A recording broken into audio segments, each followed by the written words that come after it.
Christ, why did I even...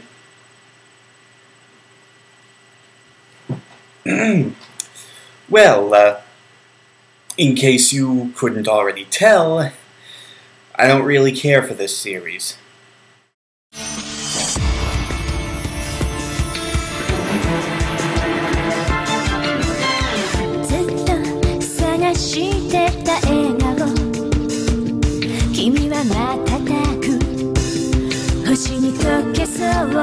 Now, before we get into the series proper here, there are a few things that I need to clarify.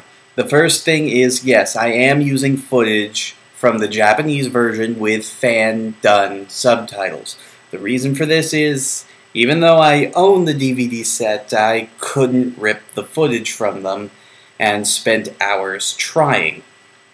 Now, the second thing is, I kind of need to clear up some history on this because I want everybody to know who is to blame for my misery.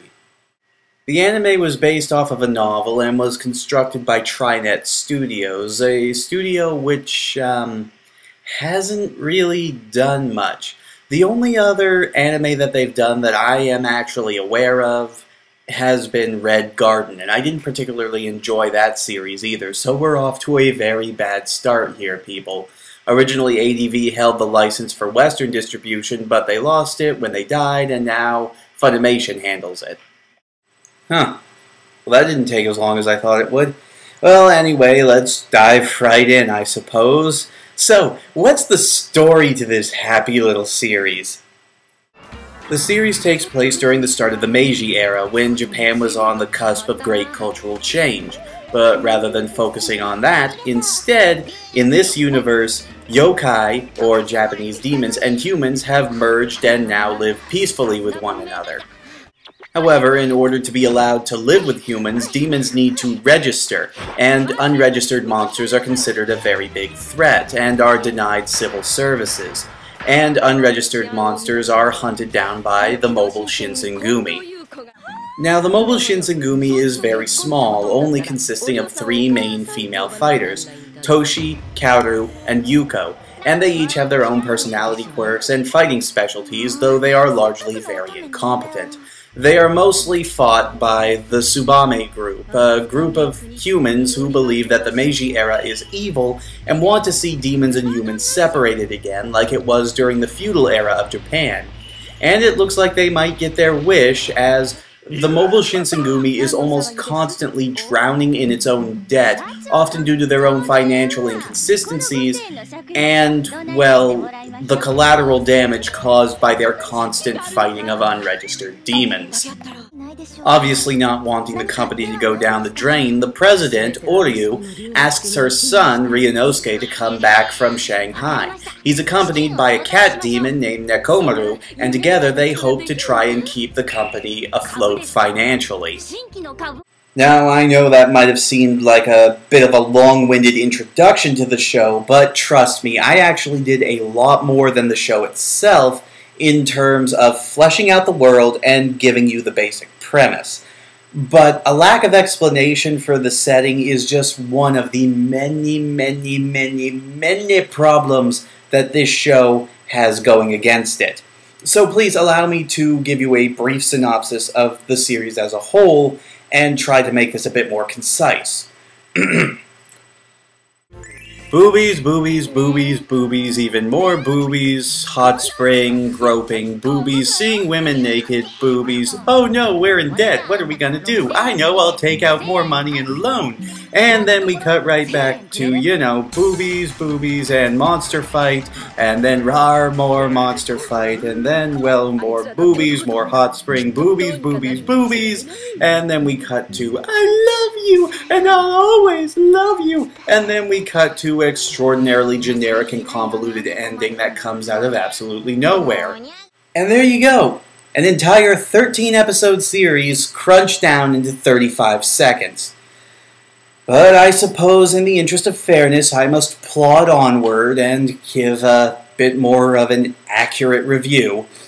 So I guess next we'll move on to characters, which is going to be kind of hard because, oh right, there are none. More specifically, the series actually has too many characters. It is constantly introducing side characters from the first episode to the very last. So much so, and giving them so much screen time, that we never learn anything about our main cast. Oh, we learn stuff about them, but nothing is resolved, and what little growth that they have by the end of the show is so mediocre and so out of the blue that it absolutely means nothing. I could barely tell you which character is who, and I actually had to look up their names after I had finished watching this series while doing this review, because I honestly could not remember who had what name. Now, the creators of the show also seem to be blissfully aware of the fact that they had nothing substantial to really keep the audience's interest in the show, even though it is a short 13-episode affair. So to make up for this, every single episode, apart from the last two, has at least one scene of characters bathing. In fact, it goes so far that only the third episode is entirely devoted to hot spring scenes. You know, not every series needs a hot spring episode, let alone a hot spring scene in every single episode. They do nothing to further the plot, and hell, it's not like they can't be done well. I am pretty sure that there are some good, funny hot spring episodes out there, but this series ain't one of them. The series is basically just a generic Monster of the Week comedy, which I suppose means I shouldn't be too hard on it for its lack of character development, except for the fact that they actually try character development. There are several instances throughout the series where we try to delve into the main character's past and reveal some very traumatic truths about them. The main problem here is that it never leads to anything, they never really expand upon them, and altogether it's just there to pad out the episode or give them some deep revelation that will help them beat the big bad of the week. In fact, most of the B-list characters get more development than the main cast, which I find is extraordinarily cheap in a series that is as short as this. If I haven't made it clear by now, there is no real plot to this show. The closest that we come to a plot is the plot twist that comes during the last two episodes. And that is the only two-parter, and it is extraordinarily stupid, much like everything else here. In fact, it leads up to an ending that is so convoluted, so heavy-handed, and so out of nowhere, undoing everything that had come before it, really, completely undoing any sort of dramatic tension that the series could have had, that I can't believe that Studio Gainax wasn't involved with this. Well, that and the boobs, you know. But anyway, let's move away from plot and characters because it's giving me a migraine. Moving on to animation.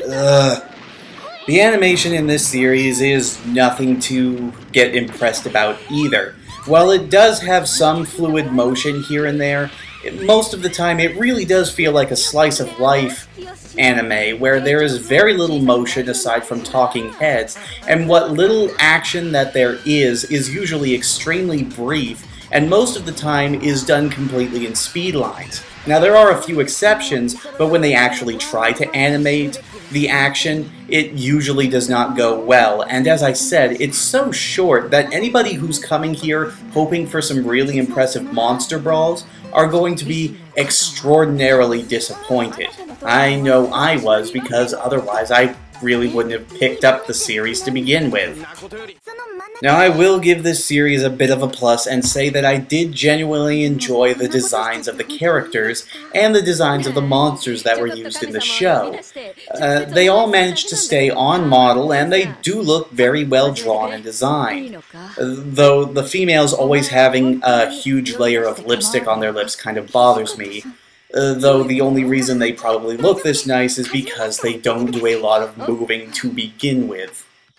A bit of a tangent here, and I know it's kind of pervy, but I also couldn't help noticing that this series did not dump all of its budget into, you know, jiggle physics. Kind of surprising considering all the nudity, but yeah, you know, They don't bounce very much. It's kind of weird for a series like this. Okay, perv tangent over. I'm sorry. Now, I will say that I did enjoy the opening and ending themes quite a bit. They're peppy, they're poppy, and they do get you pumped for what's coming on screen. I should also note that, in keeping with tradition, the animation on these two segments is actually a lot better than in the show itself. I will, however, have to admit that the rest of the series is entirely forgettable, and most of the time you won't even notice there is any music playing.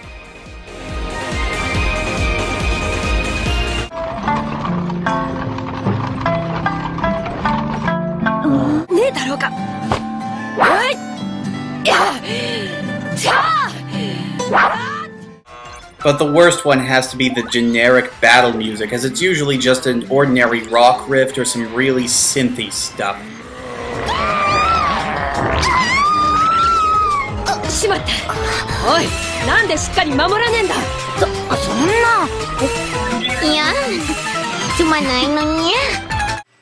There's that migraine again, and it's only going to get worse as we talk about the voice acting.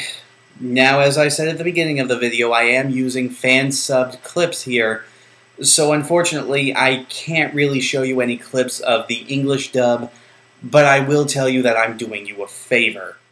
Now, the voice acting is equally bad on both sides of the ocean, and I will admit that it is not a good sign when somebody who does not speak Japanese and does not understand any of the intricacies of the language can tell when you're phoning in a performance.